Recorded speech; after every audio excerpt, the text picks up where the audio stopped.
kindergarten, I had the monumental task of making an All About Me poster that was supposed to tell my class about who I was. In it, I had to talk about my favorite color, my dream vacation, and my family. But instead of feeling excited to share my story with the rest of my class, there was nothing I wanted more than to stay home that day.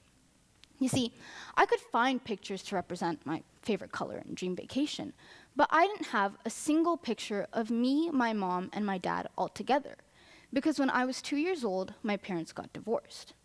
Now, how was I supposed to show up to school with an incomplete poster? How was I supposed to let the rest of my class know that my family wasn't like theirs? Sharing this fact about myself in my poster was daunting, to say the least. So, right now, you might be wondering what the big deal is. Yeah, my parents are divorced, but so are almost half of all Americans. The thing is, it's fundamentally different in my Indian community. Just to put it into perspective, the divorce rate for Indian Americans is about 6%, but about 40% for all Americans. And if people from my community do end up getting divorced, they're constantly made to feel like an outsider, because getting divorced means that you're a failure at keeping your family together. Growing up, I could almost feel the whispers, the judging stares of our community, and I could tell that my family felt it too. For example, if we visited my mom's side of the family in India, we would often say that my dad simply couldn't make it or that he had work, but we would never say the truth.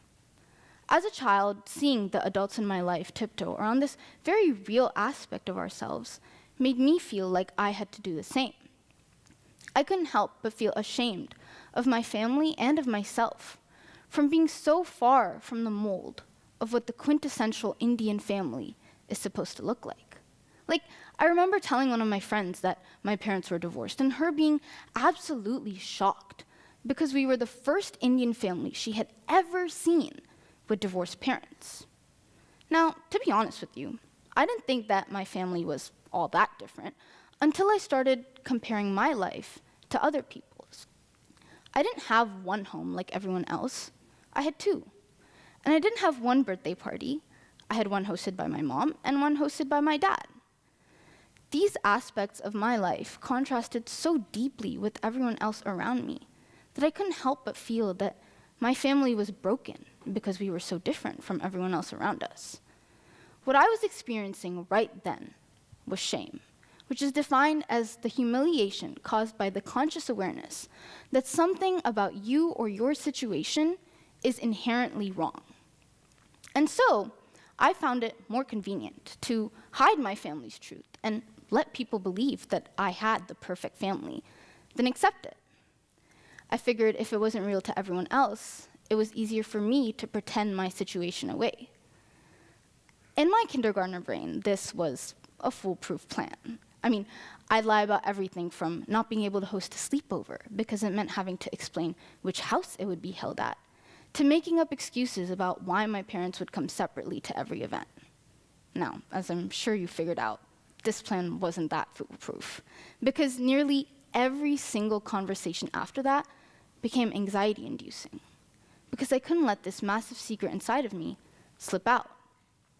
I was constantly terrified of getting caught in my lie. And just like that, I had let a simple fact about myself become one of my greatest weaknesses.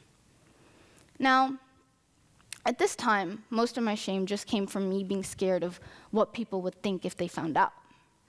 And then I started therapy, and that seemed to add almost an extra layer to my shame, because I felt like there must be something inherently wrong with me for me to need a therapist. Again, in my Indian community, mental health is also extremely stigmatized. And several people told me, "Why do you need a therapist? You're not crazy." Statements like that made me feel so small. And so I took to doing what I did best, lying. This time I'd lie about going to a doctor's appointment or a dentist appointment instead of telling people where I was really going after school. But then I started middle school, and I honestly felt like I was the most mature person out there. I felt like I was finally ready to make friends, branch out, and invite people over. Now, obviously that brought with it some questions, like why my dad was never at home, or why I could only meet every other weekend. I found myself having to tell people the truth purely because of the confusion that it was causing them. But somehow, that didn't put an end to my shame. Here I had always thought that it was caused by my fear of other people finding out. So why didn't it end after I told them? As I talked to my therapist about it, I almost had a sort of epiphany. Here I was telling someone every detail of myself, every aspect of my life, whereas with family or friends, I had always hid myself away. I finally understood why I had never told them the truth. I was scared that they would see me as the outsider that I always thought I was and start treating me differently. I decided that it was finally time to just be open and stop lying to myself and to others.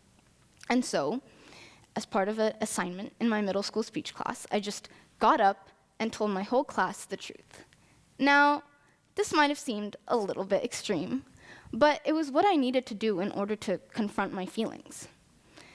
To be honest with you, it was the most nerve-wracking thing I've ever done in my entire life. I mean, picture this. You're standing in front of 30 people talking about something that you felt embarrassed about your entire life. And so, as I'm sure you can imagine, when I got up there, my hands were shaking, I was stuttering. It was awful. But as I kept talking, I honestly felt this wave of calm wash over me. As I looked out at my classmates' faces, I saw nobody was judging me. In fact, they seemed empathetic, caring about what I had to say. After that, I realized that I didn't need to be scared of what other people would think anymore. Nobody treated me differently after they found out about my parents' truth. I realized that I wasn't any different because of my supposedly non-traditional family. It was part of my identity in terms of shaping my perspective, but it didn't define me.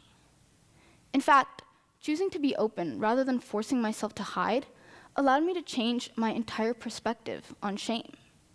I mean, it's something that everyone here has felt for one reason or another. So how do we decide what deserves shame? As a child, I always felt shame about something that was completely out of my control.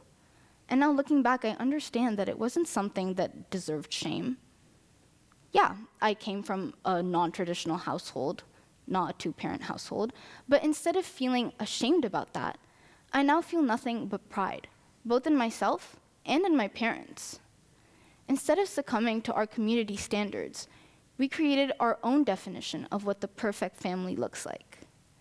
When we're able to flip that switch in our minds, we can rethink our entire experience as an experience to grow rather than to hide. From not being able to talk about my parents' divorce in front of my closest friends, to now talking about it in front of all of you, I would say I've done some growing from that scared kindergartner that I used to be. Now, a lot of things aren't in our control, but what we do control is how we react to them. So next time, instead of framing something as shameful, let's try framing it as a growth experience. Thank you.